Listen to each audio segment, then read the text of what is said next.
Portsmouth is such a fantastic place to live. Its citizens really are proud of their city. And the thing that spoils that is the conflict that can break out amongst its residents, if you like, and we're the enemy of that conflict. People get involved with the Portsmouth Mediation Service because they are looking for ways to resolve conflict usually. They have identified that either where they work or where they live, conflict is happening, and they might feel unsure around how to resolve that. In June 2015, I walked through the doors of Portsmouth Mediation Service, and one of the first things I hear from one of the team is the future is restorative. And I thought, wouldn't it be great if Portsmouth could become known as a restorative city? And the whole idea behind the restorative city is that we think about the other people, how they feel, how they are affected by our behaviour. I can think of an incident where there were a group of neighbours that were at war with each other, and I think the police were called there about 120 times. Once we'd got Portsmouth Mediation on board and they started working with the individual neighbours and unpicking the problems, we had some amazing feedback, and actually we had some amazing results because that number of calls almost overnight stopped, and then over the preceding 6-month period was pretty much non-existent. If you get a few people in each area to get this and feel it, it would just spread out through the neighbourhood. And I mean, if you get this going now, like your future children, hopefully they'll be able to have an argument in the playground and just sort it out between each other. We impact the community by making it possible for this to be a different community, making it possible for people to get on together, relate together, repair damage. So I think for me, a restorative city is certainly a place of hope. It's a place of peace and prosperity. It's a place where its citizens are always looking to try and help people stay inside a family and community. I think in 5 years' time, hopefully the city of Portsmouth will be a happy, forward-thinking, successful, prosperous, restorative and nice place to live. What I can see that there is still the sense of us and them. I hope that working with Mediation Centre we can eliminate these terms, us and them. There will be only us and we.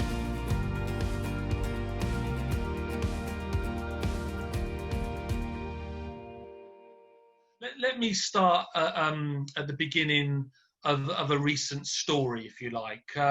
So in June 2015, and my background's business. I run my own financial services company, director of my own financial services company for a number of years. And back in June of 2015, I was a self-employed business consultant. Now I have a meeting every Tuesday morning with a friend who at the time was a trustee of Portsmouth Mediation Service. I still meet with him, every Tuesday. He runs his own company.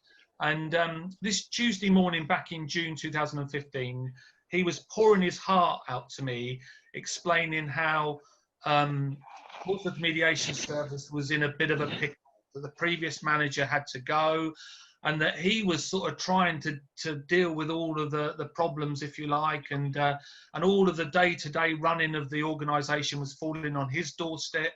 He was trying to run his own company. He was stressed out of his head. And as he's talking to me, I don't know what made me say this, but I just suggested to him that I might be able to be of some sort of help in this interim period. I said, maybe I could just fill this vacuum for a few weeks, try and provide a little bit of leadership and steady the ship, and buy you a little bit of time to get a proper manager in. I said, listen, I'll do it on 2/3 of less of whatever you were paying the other guy, and if at any point you think this is not working, we'll just call it a day. And so on that basis, he pretty much bit my hand off. And you'll see on that little movie that, I walked through the doors of Portsmouth Mediation Service in June 2015. I mean, I can't even spell mediation. I haven't got a clue what this organisation is about. I walked through the doors for the very first time, and somebody, one of the first things I hear from somebody is that mediation is becoming an outdated word, and that the future is restorative. Now, I tell you, I didn't understand 2 syllables of any of that, but I sort of believed it, if that makes sense. And I went and sat in a little overcrowded office at the back of the Portsmouth Mediation Service offices, in this little darkened room, and I just started to think. And then I remembered a friend, again, who's featured in the little film, a guy called John Swindell, who was always talking about restorative justice and restorative this, and and I thought, I need to speak to John. Now, John at the time was pioneering and trailblazing restorative justice and restorative approaches in Kingston Prison in Portsmouth before it closed.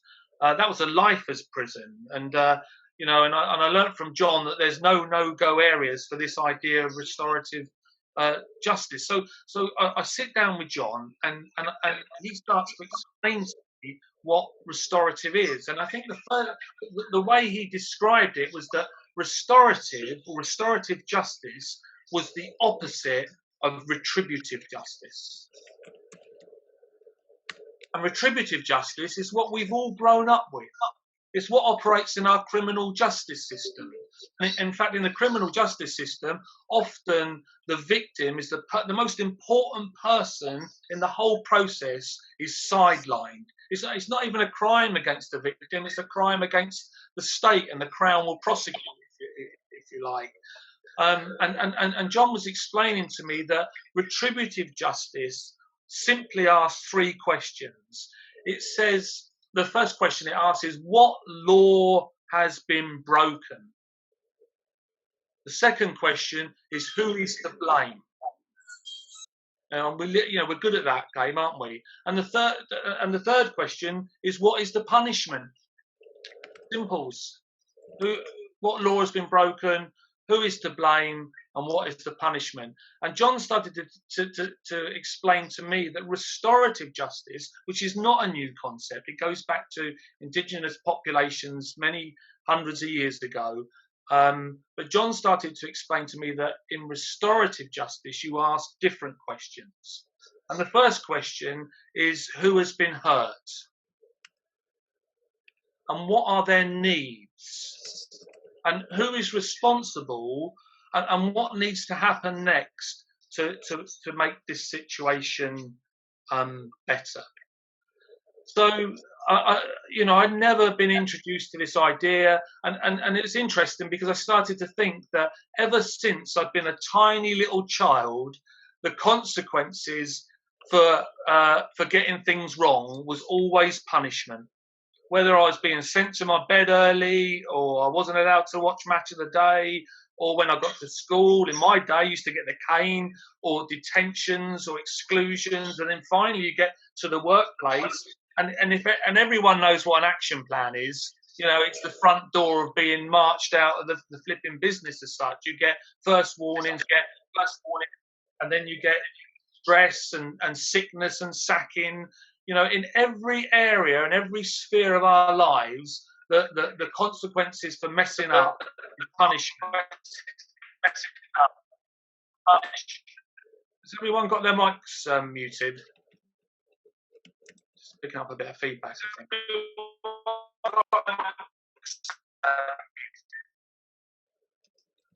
So it was interesting to start to see this idea where, and when I talked about early tribal systems, understood the importance of restorative, and in North America, there's a guy called Judge Joseph Fliesaway from a North American indigenous tribe there, and he says something like this. He says that we understand as a people that when someone commits a crime, they walk like a man with no families. He says something like that. They walk like a man with no relatives. And it took me a little while for the penny to drop, but I suddenly started to see that when you throw people outside of community and when you throw them outside of family, they do worse things. And the restorative vision of Portsmouth Mediation Service is always about keeping people inside family and keeping people inside community. and yet the system that we've all been brought up into normally expels and casts out. And even in the university, there's grievance processes. In business, there are all sorts of disciplinary processes. You know, I did a presentation for the Sisters of Bethany. It's a covenant with nuns, and they've got their own rules and a rule book as such. You know, every organisation has got a set of rules, and there is punishment if you break those. And if you think punishment is working, just look at the number of prisons that we have to build. You know, we have to let prisoners out to let others in a sense. So I get introduced to this new idea of restorative justice, restorative practice. And again, if you watch this movie, you'll see the police officer talking about a case that one of our team helped to facilitate a few years back. It was a case in the housing office in Wecock Farm, just outside of Portsmouth. The police were called to this particular block of flats over 120 times in 18 months. Don't know what the cost of all that was. There was all sorts of problems. There was intimidation, there was drugs, there was CCTV cameras and the like. And this referral eventually comes to Portsmouth Mediation Service, and one of our team starts to meet with all of the people in this block of flats. And there's a backstory to everybody's situation. And she starts to peel back the layers and starts to build rapport and win trust, if you like. And then she manages to encourage everybody to a meeting. She books the local community centre and sets out a circle of chairs where everybody in that block of flats that have been at each other's throats are sat down, and everybody gets an opportunity to talk about their own situation and how it's impacting and affecting them. And I think from what I hear, early doors there was a handshake, if you like. And then one of the ladies in this circle stands up and she says, I was getting effing drunk every night and playing my music loud and stuff, but you know, she said, but that week I just found out that I'd got cancer. Now the bloke who's downstairs, who lives below her, who's banging his broom on her ceiling, suddenly sees something different, and now he does her shopping for her. You know, restorative produces it repairs relationships, it repairs harm, it enables people to understand what other people have been going through. You saw the Imam. Me and Mohammed Mahuiuddin have become really good friends, you know, on this restorative journey.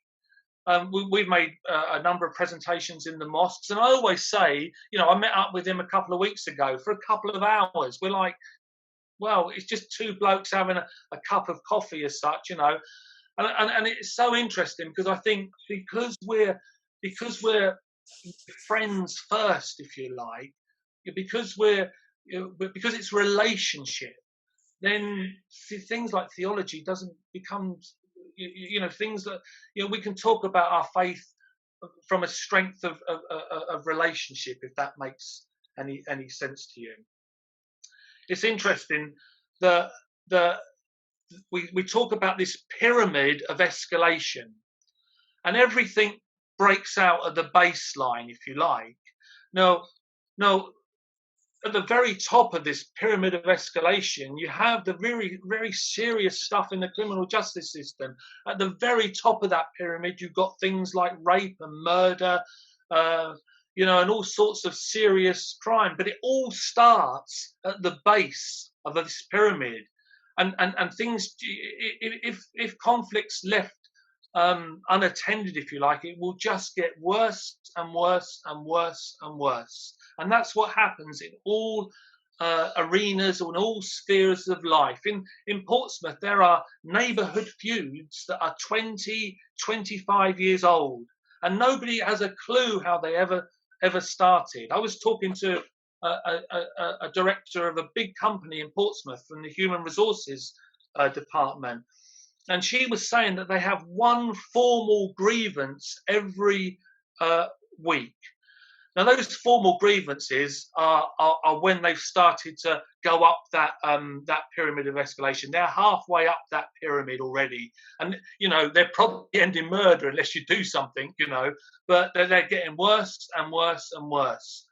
So what's normally happened is that a manager's tried to make it better and invariably made it worse, and eventually it hits human resources. They don't know what to do with it, so the disciplinary or the grievance process kicks into place. I've never heard anybody go through a grievance process and say, "Oh, that was really good. Yeah, it was great," and we come out the other end and we both see eye to eye. It produces at best a winner and a loser.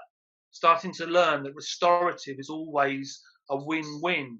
But what was interesting, I mean, at this point, a formal grievance every week, you've normally got somebody you're paying a lot of money to be home off work sick. And that's what happens with conflict in the workplace. You get this fight or flight thing kicking.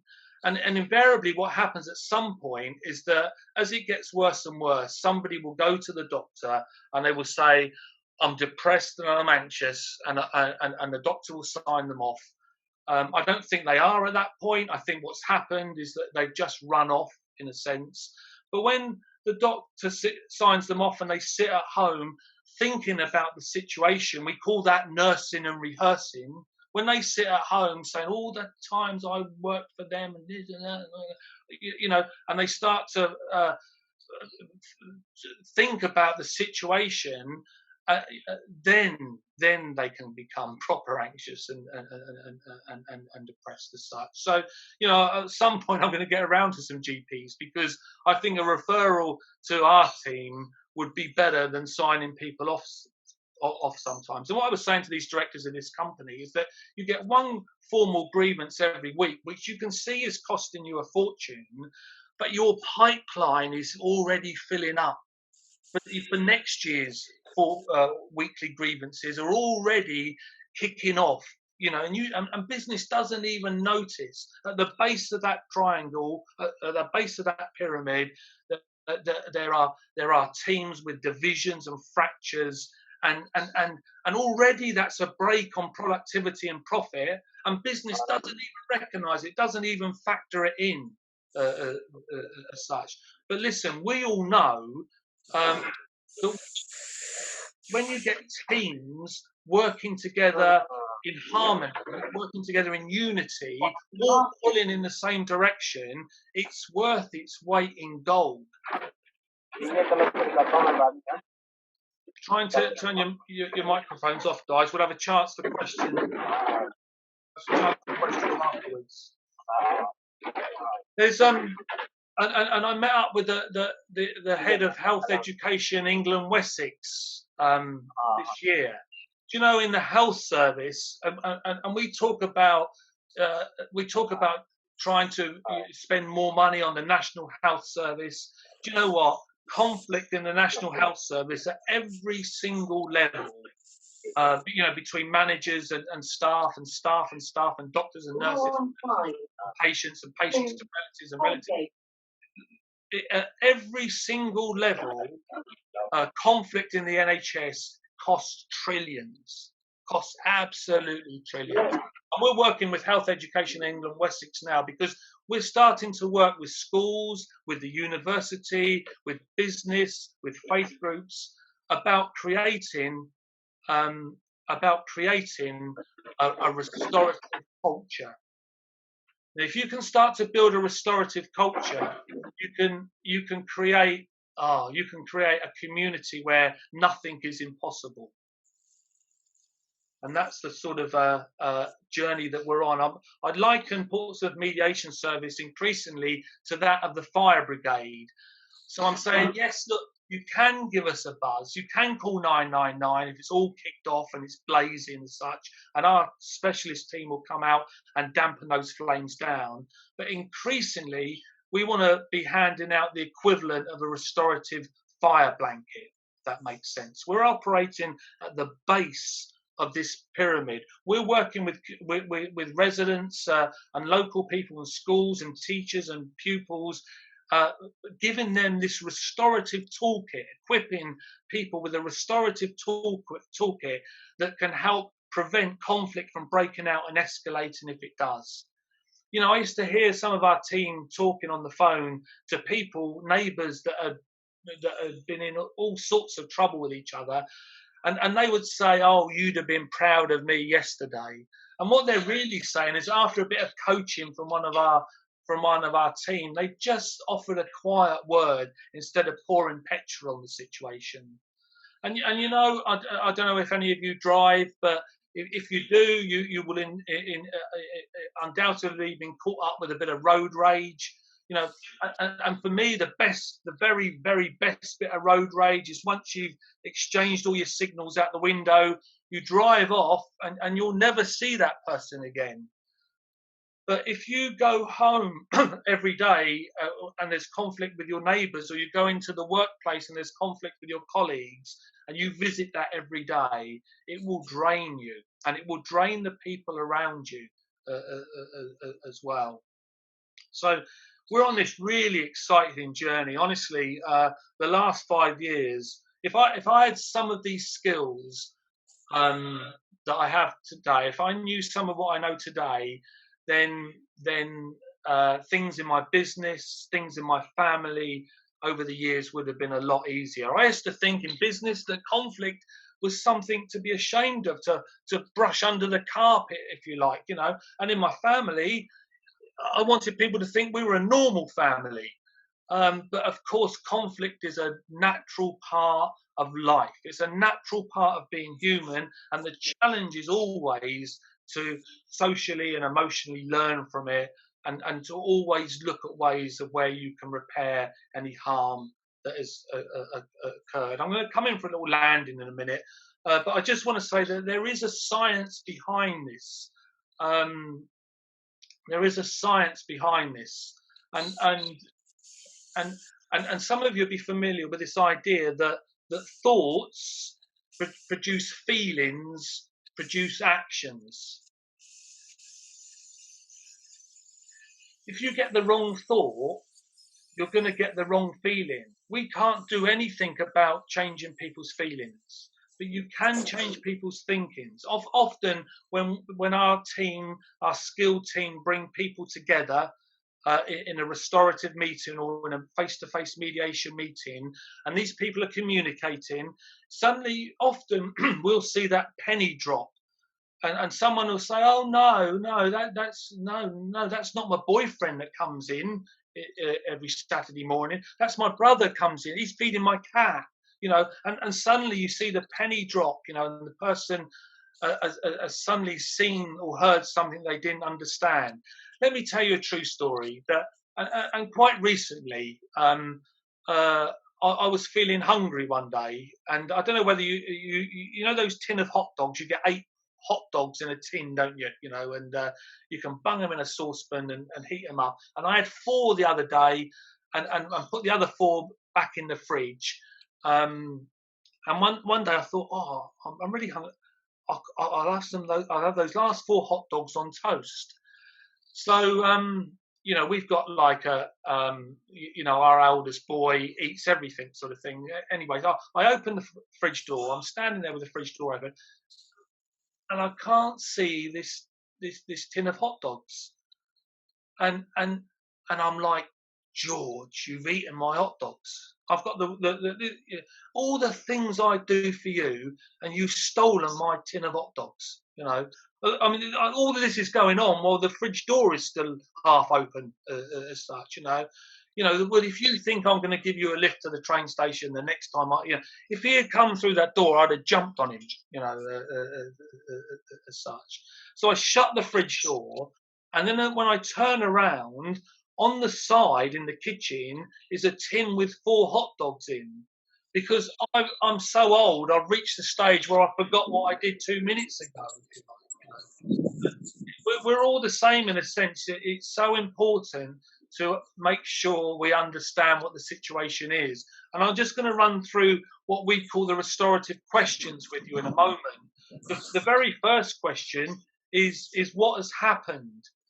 And again, in a school setting, can you imagine, and this happens often, you know, a young person comes into school, they're late, the teacher's like, I told you, didn't I? I told you the other day that if you were late, it'd be detention. You'd be in my office 4 o'clock, you know. But the teacher that stops and says, this is the second time that you've been late, what's going on? And it's like, oh, my mum's not very well and I've had to go and get a prescription or whatever. This will come to every situation. And all of us by default sometimes jump in. I think they call it getting the wrong end of the stick sometimes. But that first restorative question, I've got a little card here. You can find these questions on our website under restorative resources. And under that section, there's some good videos as well that will bring you up to speed with this restorative idea. The next question is, what were you thinking? Thoughts produce feelings, produce actions. This is an important question for people when something's kicked off. We use this framework, whether we're bringing people together in a formal mediation or whether we're just having that initial conversation. This becomes the framework for all the things we do, these 5 questions. What has happened? What were you thinking? What were you feeling? And how do you feel now? You know what? During COVID, our referrals went up 75%. People were isolated and they were frightened. The fact that they could talk to somebody at the end of a phone was a lifeline for many people, just to be able to explain their story and how they were feeling and how they were affected. Who has been affected? Who else has been affected? There's this ripple effect, isn't there? There's a ripple effect. In that block of flats, there were lots of people that were affected. You know, sometimes we don't appreciate that. Even in a family situation where there's divisional conflict, affected, they can take that problem forward with them. And the last question is, what do you think needs to happen to make the situation better? You can find, and I'm going to come in for a landing and then we can ask for any questions. I just finally want to say that one of the most exciting things we're doing in Portsmouth and have been over the last 4 or 5 years is training primary school children with these restorative skills. We operate a program called Teach Peace. We deliberately started with the primary school children. They're the youngest in a sense, and because we believe that they're going to grow up with these new skills. It's been amazing. It's been absolutely fantastic. These young people really get it, and they're taking these new skills home and transforming their families as well. But I keep saying there's a 10-year dividend coming for Portsmouth. There's a 10-year dividend coming for this city as this new generation with these new restorative skills replaces the current young people, teenagers, as such. Things are getting better in Portsmouth, and we have this great big vision to see Portsmouth become a restorative city. And certainly, some of you may have come across this idea that the university can be a restorative university in a restorative port. Listen, I'll leave it there because I don't want to overstay my welcome. Joanne, I don't know if anybody's got any questions. Thank you, Steve. Thank you. And that was really inspiring, actually. Very interesting, very inspiring. And particularly for students here who are studying ADR, lots of that will really chime with the learning that you've been doing. So that's fantastic. Thank you for a really interesting talk. We've got some time left if anyone has questions. If you've got a question, do you want to just give me a wave or, yeah, Charlotte? Sorry, can I just ask what the 5th question was, because someone's mic went off, so it cut out on the 5th question. Can I just have that repeated? Yeah, sorry, yeah. And Charlotte, like I say, these questions are listed on our website, okay, portsmouthmediationservice.org. But the last question is what do you think needs to happen to make the situation better? Perfect, thank you. Charlotte, that's very empowering when you ask somebody that's done something wrong, instead of punishing them, when you ask somebody who's just got into trouble, what can they do to make this situation better? We don't often do that, do we? That's perfect. Thank you very much. Any other questions? I have a question. Thank you very much for this, seminar. It's really amazing. You mentioned about primary school students in Portsmouth also, being thought about, the way to, to resolve issues or problems. And I've got two kids in primary school, and they both have my son when he was in year 3, and when my daughter was in year 3 as well, they did peer mediation. And I think it was really an amazing thing for them to have learned, and they use it in their day-to-day activities. And is there any has secondary schools been involved in this as well? Because they are, much more older. They see the world, more than primary school students. Or is there any plans to take this peer mediation processes into secondary schools as well? Yeah, brilliant question, and my heart's warmed by your testimony of your own children as such, because I'm sure that's probably the Teach Peace programme. It has been amazing, and these young people. We started with primary schools, but there's a school called College Park Infants that they picked it up. Before lockdown, I went to their assembly where we presented them all with their Teach Peace caps. They get like a playground mediators cap and their certificate, if you like. And I was bowled over again, because these children that were younger than the infant children really did get it. They just got it. They're like little sponges, as such. So the rationale is that the infants, primary school children can grow up and take these skills and this new way, this philosophy, this way of living with them. You're absolutely right. We need to, and there is some work going on in secondary schools. Mayfield School describes itself as a restorative school. And yeah, they've really made some headway. But there's lots more work to be done in secondary schools. We didn't start there because people had already reached a place where they'd reached, if you like, but certainly the challenge is to roll out the equivalent of the Teach Peace programme for primary school children, an equivalent into secondary schools, and we're on that journey as we speak. Thank you.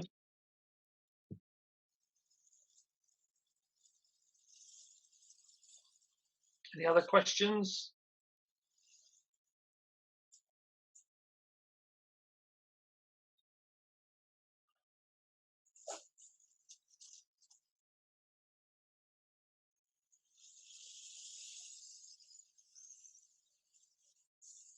I think that was really interesting to get a bit of first-person feedback, Nicola. Yeah. Yes, it's really amazing, and when he was talking about the back in those days, they used detention for students. And I still hear about it happening in secondary schools. Maybe you get late to school and then they send you for detention. I don't know what process the detention, maybe it's, I have no idea what the detention process is like in secondary school at the moment. But, that restorative system, I think they will benefit more from it. Rather than getting late to school, getting punished one way or the other, maybe through not exclusion from breaks, or I don't know what processes they have in place at the moment to right wrongs in secondary school, but it will really be beneficial. If there's something in place for the secondary school children. So yeah, because it worked for my children, and they use it at home as well. Because sometimes if my daughter doesn't want to listen, my son will say, "Okay, both of you, can you calm down? What can we do to make the situation better? What is the issue?" And it really works. And and I think it's something that we can also extend to other parts of the society. Just learning from these little ones. So yeah, it's amazing. Yeah, great. That's fantastic. Thank you. Can I, not wishing to put you on the spot, but can I call on Liam for a sec? was going to suggest that myself. Yeah, hello. Perhaps you could, given that the first person feedback is so powerful, perhaps you could just share a little bit about your experience of the training. Yeah, so I first started with Portsmouth Mediation Service almost 3 years ago now, through a unit in my final year. And I did lots of university work for the first 2 years, sorted out cases and trying to resolve disputes. And since then, I've kind of moved on to doing a lot of other stuff. So I've done guest lectures, I've done training, project leading. So I've had this kind of wealth of experience. But kind of to echo what Steve was saying about this change of mindset, it really does kind of integrate into every aspect of your life. And you feel that conversations change, the way that you approach situations change, the way that you look at the world changes if you stop looking for the person who's to blame. If you stop looking for that win-lose situation, the whole world just kind of becomes a lot easier in so many ways, because you're not having that constant stress, you're not having the constant drain on your emotional resources fighting battles in your head. So I'm a very strong believer in restorative, and I'm a complete convert at this point, and I absolutely love the work that I've done with Portsmouth Mediation Service over the last 3 years. And I think picking up on something that Bakula was saying about how it benefits the children if they go down this more restorative path, it massively does, but it also benefits everyone else around. It benefits the parents, because they're not having to deal with exclusions and detentions, and parents, it benefits the teachers, because the teachers can sort out a situation and get on with the class. It benefits the head teacher, because they're not having to sign off on all of the exclusions and everything. So the benefits go as far as the conflict would have. The benefits are just as wide reaching. So I think it's amazing, yeah. Fantastic, thank you, Liam. Well, then that's really powerful. I think, I think the whole initiative is really very inspiring, and we await the sort of 10-year investment payoff. Yeah, and it's just picking up on what Liam said there. When we started the Teach Peace program, we were just training the school children, and then we realised you can't build a restorative culture in a school unless you train the staff as well, and the dinner time staff, and so now we won't train the children until the staff have all been trained in restorative, and it really is making a difference to those places of learning. Yeah.